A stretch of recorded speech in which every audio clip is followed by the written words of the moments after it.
Okay, now it is. Hi, Caytha. How are you today? It's nice to meet you. Nice Thank you for interviewing with the Huffington Post today. So tell me, what prompted you to create the sitcom? Oh, yeah, well, the show is called The Other F Word, and, it's a show about, kind of a chapter of life that hadn't really been, creatively explored episodically, about kind of women in midlife, in your 40s and 50s, when you're sort of starting over, especially as a mother, when your kids are getting older, and even if you're not, just that time, of life which seems, from ripe with stories. And actually I used Huffington Post 50, that column in particular, and Huffington Post Parents, as a way, I was living through my own experience and seeing, kind of the things that me and my friends were going through. And I thought, all right, let me just see, how it affects the world. So I really, started reading lots of blogs to see, okay, the things that I'm going through in this, kind of, I think a very big chapter with lots of drama and excitement and highs and lows.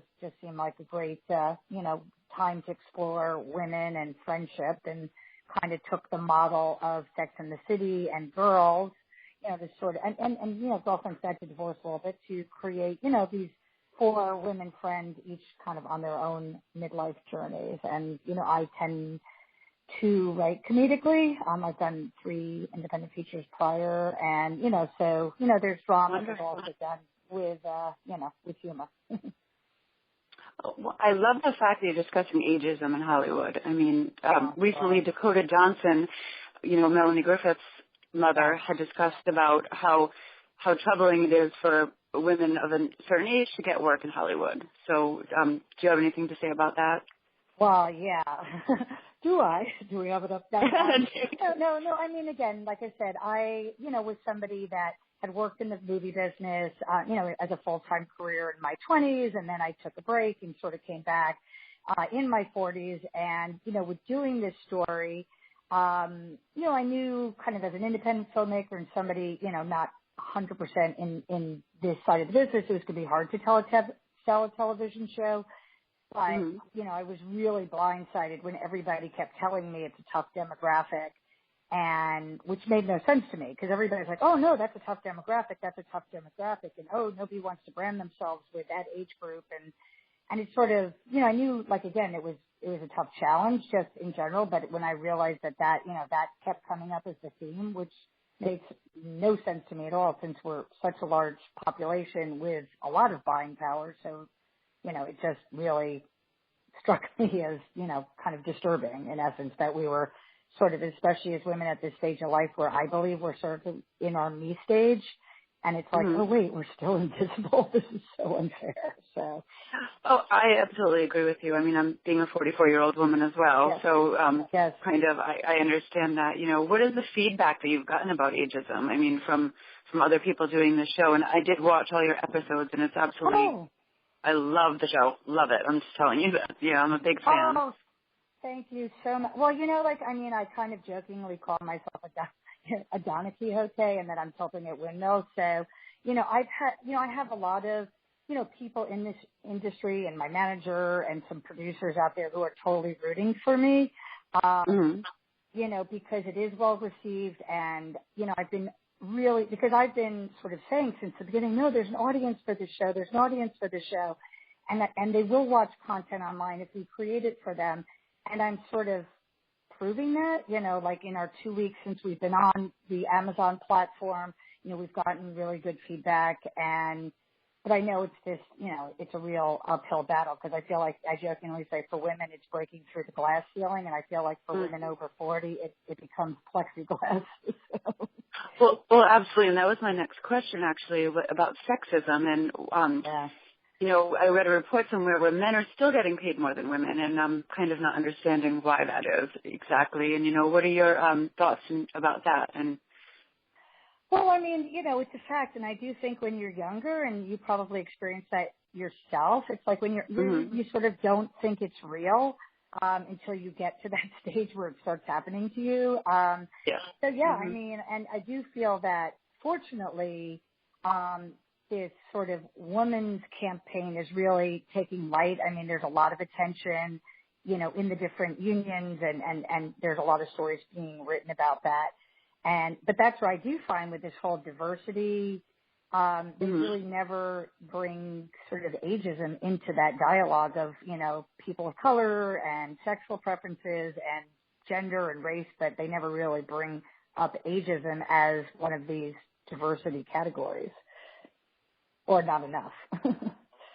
Absolutely. And what is it that you want audiences to take away with this sitcom that you're doing now? Yeah. Well, I mean, I really, you know, I feel like people like to see shows about themselves, and I feel like in some ways, and I've heard from people like that, I mean, I want to, you know, sort of inspire women to sort of have this sort of fearless attitude and to see themselves and their stories up there. And what's nice is that my kind of A story, and, you know, 'cause again, it's really not even, we've only shot 8 little episodes. People have approached me and said, you know, even though my story isn't exactly the story of your lead, but I very much connect with her journey. And that's what's really nice, is that there's sort of a universalness, and, you know, I just want to entertain people. And I feel like why I felt like I wanted to be the one to tell the story is, you know, I have that ability to be this sort of boots on the ground. You know, I'm a filmmaker, but I very much live in the real world and live with these people, and they're going through the same kind of journeys as my characters are, trying to figure out, okay, you know, the sort of what's next, and finding ourselves and, you know, reinvention. I absolutely believe that 100% to be true. And what is it like to be working with Emmy Award winners Catherine and Leslie, and also award-winning all this great talent on board? I mean, you have a great cast crew there. Yeah, well, I mean, it was, you know, my team, you know, are people I know, and we've worked together before, but I mean, like, especially because I was the director. I mean, so it was great to work with them, obviously, and we got this great kind of grant sponsorship from a local university to give us, you know, free high-level equipment and student crew and a great experience DP. But the cast, I mean, it was really, because I've done, you know, a couple of films before this, it was the most rewarding experience. Everybody took so much time to get to know the characters. Everybody is out there talking about the show, from Steve Gutenberg to, you know, who's, you know, kind of our biggest name, to Judy Gold, who's like showed up on set and going, yes, no, I totally believe in what you're doing and connect with this. And my 4 women actresses who play the leads, who, you know, all have different levels of experience, have, you know, just, you know, we've really bonded. And that's, you know, again, for me, it's part of my journey. And it's so nice to be able to bring them into my life and share kind of their stories and what my characters bring, you know, to them and how they can connect with them. So, you know, it was this fabulous, you know, opportunity, and we hope that it'll continue, because really I just kind of started the story, and I'm hoping somebody will, you know, kind of pick it up either as a web series or see it as a, you know, kind of a half-hour show, that how we originally imagined it. Yeah, I think it's absolutely wonderful, and I personally relate to it very much as well. Can you tell me a little bit about Fox Meadow Films? Well, Fox Meadow is the name of my elementary school. I grew up in Scarsdale and Westchester, and, you know, kind of feel like my storytelling days started in, you know, in elementary school. And like it was, I was like I said, I'd worked in the movie business, and we were living in Los Angeles, and I was at film school actually when my first child was born, and I thought, oh, I can continue to do it all. And I realized that for me, you know, I could, you know, and also my personality, which is like I'm a in it 100% in it person, that it wasn't going to work. So, you know, I took a break and did other kinds of work in sales, which is, you know, kind of a lot of stuff I've done, and sort of stepped aside. And then I sort of was in my 40s and kind of feeling, you know, we're back east, that, you know, something was missing, and I wanted to tell stories again, and the way I tell them is cinematically. And then, you know, I was like, oh, you know, then nobody would read the script because I was out of the business. And, you know, I got it to Vanessa Williams, and she was like, oh my God, this is a great script. And, So that's when I was like, okay, my first sort of no fear moment in my early 40s were like, okay, I'm going to make the movie. And then so then I was like, okay, what am I going to call my production company? And, that was, Fox Meadow Films, and my first film, which was a romantic comedy that we got a licensing deal with Warner Brothers, had Vanessa Williams and Eartha Kitt, and Ben Vereen, and had a really I got very lucky with the cast on that for never having made a movie before. And, yeah, that's amazing.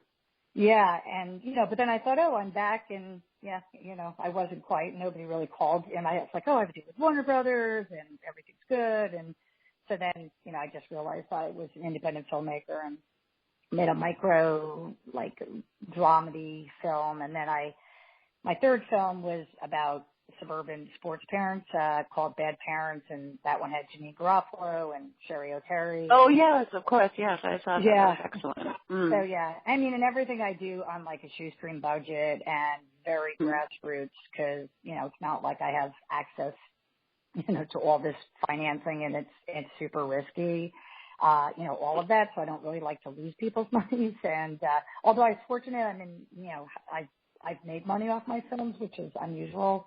And, then I came to, okay, this story to me seemed more episodic in nature than a film. I really felt like it was very open and, again, right for more episodic exploration than a finite story. So, that's why I was like, oh, I guess I'll, do this. Oh, absolutely. I believe, I was watching them, and they were these 5 to 10 minute episodes that I wanted more. I just kept wanting more and more and more. So when are the episodes on, and what days and times? Well, I mean, it's on Amazon, and okay. I mean, it's streaming on, it's a web series. I mean, to be honest, it's a proof of concept, because, really people in Hollywood were, that I get access to, because I don't have, a top agent or anything, and I didn't have access to showrunners, and everybody was like, you have a great script here, and there's something here, but, good luck with it. So, I just took to the web, because it just seemed like web series is the way now, where you can find your audience. And, hopefully, for me, it was like, I get it. I understand, because I've worked on the other side of the movie business, how it goes. And I was like, well, at least, if I can show that there's an audience and have something, and, basically be able to show as opposed to tell, perhaps, I had the opportunity, because I just really touched on these characters, and I have, all their journeys worked out, and, and that's why I'm very grateful, because so many people are like, wait, no, what happens? And I'm like, okay, exactly. I did my job. Yeah. No, that's exactly how I was feeling. I'm like, I want more, I'm definitely looking forward to seeing more. And where can we stay up to date with you? And social media handles, and websites, and things like that nature? Yeah. So, we're the other fwordseries.com is our website. We are streaming on Amazon right now, as well as it can be found, through our website, which is on Vimeo, because I just want to make it easier. And actually, starting the end of this week, we have a Facebook partnership with an online magazine or digital magazine called Fab Over 50. So it'll be on Facebook through them.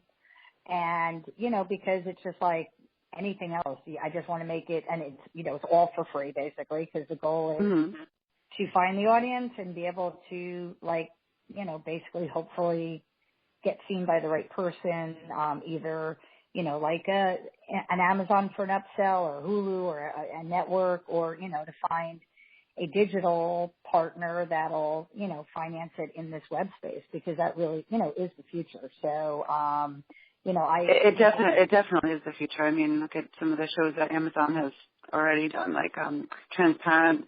I mean, I think that you're right up there with that. It's wonderful.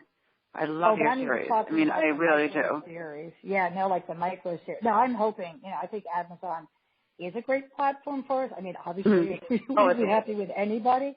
But, there's also these web series, which are these micro shows, and places like Hulu is exhibiting, and like Amazon's building out this platform. So that's what I'm saying. And a lot of corporate sponsors, are and production companies are working in this micro, series world. So, but like I said, this was really financed by me and my team just because we believed so much in it. We had a deal with Fractured Atlas. So, it was kind of anybody who donated it was, they could write it off because, I was just very, I kind of jokingly called it like I was this wrath of this woman scorned. And I'm like, no, I want to get this show out there some way. So. I mean, honestly, I think it's wonderful. And thank you so much for interviewing with me. And in the Huffington Post, and I wish you so much luck with everything. I honestly do. I really believe in your series, and I can't wait to see more. I honestly thank you. Can say that. Thank you so much. Well, thank you so much, and hopefully we'll be talking to you soon and seeing you all over the place. Maybe at the Emmys next year. Who knows? That would be great. Well, you could have the. Well, I'll be interviewing on the red carpet, hopefully. That would be great. You gotta go for it and dream big is how I feel, and I feel like you keep going till you can't go any further. So keep going because the 40 is the new 18, and I think that over that you get that and you just kind of just keep going with love and light and guidance, and you just keep going. Well, I mean, just between you and me, don't you feel like many of your friends look better now than they ever did? I'm just saying on that level. Oh, 1,000%. Well, some of them.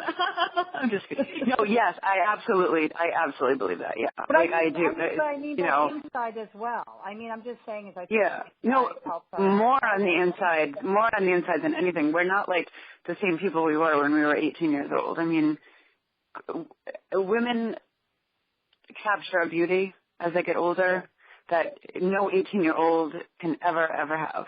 It's an inner beauty that reflects out. I believe that 100%. Yeah, I do. So, yeah. And that reflects that in your show very much. Well, thank you. And, like I said, our, kind of hashtags is fun never gets old is kind of my favorite of them. And, I love that. Fun never gets old. Okay. Is that your motto? Is that your, fun never gets old? Yeah. Oh, wonderful. My anti-ageism, my call to, my whatever it is, my cry is like, fun never gets old. So. Oh, I love that. Well, again, thank you so much for interviewing with us today, and I hope to talk to you soon. And we're proud to have you on the Huffington Post, and God bless and love and light. Okay, thank you so much. Thank you. Okay, bye-bye. Bye.